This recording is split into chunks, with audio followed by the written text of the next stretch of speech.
আজ দক্ষিণ চব্বিশ পরগনা মগরাহাট ২ নম্বর ব্লকের জয়নগরের তৃণমূলের প্রার্থী পূর্বে দুবারের সাংসদ প্রতিমা মণ্ডলের পথসভা আয়োজন করা হয়। এই নিউজটি নিবেদন করছে গ্রিন টি ক্যাফে। পবিত্র ঈদ উপলক্ষে মগরাহাট চাকদাহাট গ্রিন টি ক্যাফেতে অনলাইন অর্ডারের উপর চলছে ধামাকা অফার। প্রতিটি অর্ডারের উপর 20% ডিসকাউন্ট, 5 কিলোমিটারের মধ্যে ডেলিভারি ফ্রি। ডাউনলোড করুন গ্রিন টি ক্যাফে। যোগাযোগ করুন এই নাম্বারে 9038873070, 9635100486। এই জয়নগর লোকসভা কেন্দ্রতে বিভিন্ন জায়গায় প্রচারের পাশাপাশি মগরাহাট পূর্ব বিধানসভা কেন্দ্র 2 নম্বর ব্লকের কয়েকদিন ধরে প্রচার চলছে। মগরাহাট খনকার বাজার থেকে কলস পর্যন্ত আজকের দিনে মানুষ তার পাশে আছেন সেটা নিশ্চিত করা যায় এই পথসভা দিয়ে। তিনি পূর্বেও গ্লোব আই টিভি সাক্ষাৎকারে বলেছিলেন যে 100% নিশ্চিত তিনি আবার সংসদ হচ্ছেন জয়নগর লোকসভা কেন্দ্র থেকে এবং আগামী দিনে মানুষের পাশে থাকার বার্তা দেন। তার সভাতে স্বতঃস্ফূর্ত মানুষের ঢল নেমে আসে।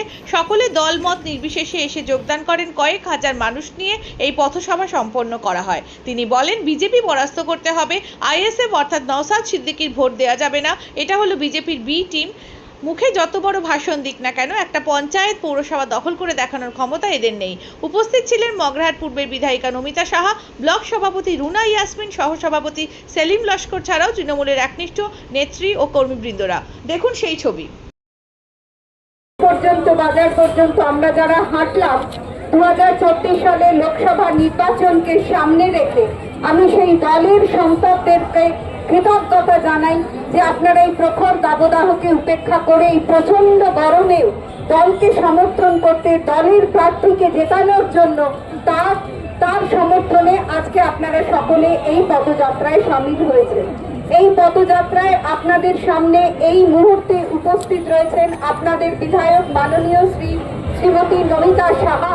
এছাড়া এখানে উপস্থিত আছে মগরাহাট 2 পঞ্চায়েত সমিতির সভাপতি, সহসভাপতি, জেলা পরিষদের সদস্য এবং জয়নগর থেকে আসা জেলা পরিষদের সদস্য। এছাড়া গ্রাম পঞ্চায়েতের সকল সদস্যগণ, পঞ্চায়েত সমিতির সদস্যগণ এবং সকল তৃণমূল কংগ্রেসের বিশিষ্ট নেতৃত্ব, এখানে দুর্গা থেকে আরম্ভ করে সেলিম থেকে আরম্ভ করে সকলেই এখানে রয়েছে, রুনাও রয়েছে এখানে। আমি আপনাদের জানাই যে 10ই মার্চ আপনার আমার সকলের নেত্রী মমতা বন্দ্যোপাধ্যায় এবং সর্বভারতীয় তৃণমূল কংগ্রেসের সাধারণ সম্পাদক অভিষেক বন্দ্যোপাধ্যায় তৃতীয়বারের জন্য আমাকে জয়নগর লোকসভা কেন্দ্র থেকে মনোনীত করেছে। আমি দলের কাছে, নেত্রীর কাছে কৃতজ্ঞ এবং অভিষেকের কাছেও কৃতজ্ঞ।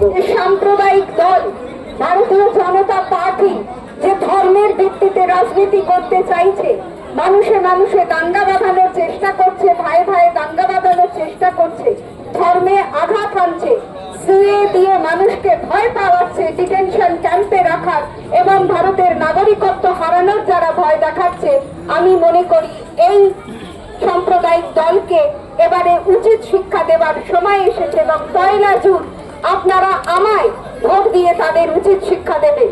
আরো একটি দল আইএসএফ যারা এসেছে, যাদের সাথে আর কংগ্রেসও নেই, বামপন্থী দলও নেই, এরা আসলে ভারতীয় জনতা পার্টির বি টিম হয়ে কাজ করছে। ভোট কাটাকুটির খেলায় এরা নেমেছে। সেই আইএসএফ দলে যদি কোনো কর্মী সমর্থক এখানে থেকে থাকে, জানিয়ে দেবেন যে নওশাদ সিদ্দিকী যে বলছে আমার এগেনস্টে যে প্রার্থী সে এবারে লোকসভায় যাবে, তাকে জানিয়ে দিন পড়াশোনা করবার জন্য বসতে বলুন বই খাতা নিয়ে, যে আমার 91টি গ্রাম পঞ্চায়েত এবং 1টি পৌরসভা আছে। একটা গ্রাম পঞ্চায়েতে জিতে দেখাক, একটা পৌরসভার একটা ওয়ার্ডে জিতে দেখাক, তারপরে পার্লামেন্টে যাওয়ার স্বপ্ন সে দেখবে। সে বলছে তপশিলি জাতি উপজাতির সাথে আছি, সংখ্যালঘু সম্প্রদায়ের সাথে আছি। ভারতীয় জনতা পার্টি না সংখ্যালঘু সম্প্রদায়ের মানুষের সাথে আছে, না তপশিলি জাতি উপজাতি পরিবারের সাথে আছে। কারণ তারা শুধুমাত্র ভোটের কারণে রাষ্ট্রপতি যখন মনোনীত করে তপশিলি উপজাতিদের, কিন্তু তাদেরকে সম্মান দেয় না এই আইএসএফ দল। এরা আবার ভারতীয় জনতা পার্টির মতোই, এরা না তপশিলি জাতি উপজাতি না সংখ্যালঘুদের, এরা আসলে ভারতীয় জনতা পার্টির বি টিম। এবং ভারতীয় জনতা পার্টি জানে তারা এককভাবে এবারে জিততে পারবে না, তাই আইএসএফ কে সাথে নিয়ে যে ভোট কেটে যাতে তার হাতকে শক্ত করাতে চায়। অর্থাৎ লতানো গাছ যেমন সোজা হয়ে দাঁড়াতে পারে না, একটা ঠেকনার দরকার। বিজেপির এবারে দরকার হয়েছে আইএসএফ এর তাকে নিয়ে দাঁড় করানো। তাই আমি বলি যে আপনারা এই আইএসএফ যার জমানত জব্দ হবে। গণতন্ত্রের সব থেকে বড় উৎসব হচ্ছে নির্বাচন। আপনার একটিও ভোট তাকে দিয়ে আপনি নষ্ট করবেন না।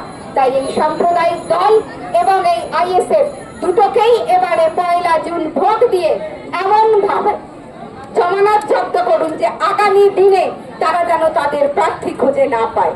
আপনাদের কাছে বিনম্র চিত্তে নতমস্তকে এই আবেদন করি, আমাকে আবারও আপনারা আপনাদের সুখে দুঃখের সাথী হওয়ার জন্য আমাকে সমর্থন করুন। তৃণমূল কংগ্রেসের প্রার্থী প্রতিমা মণ্ডলকে জয়যুক্ত করে মমতা বন্দ্যোপাধ্যায়কে জয়ী করুন। ভালো থাকুন সকলে। নমস্কার।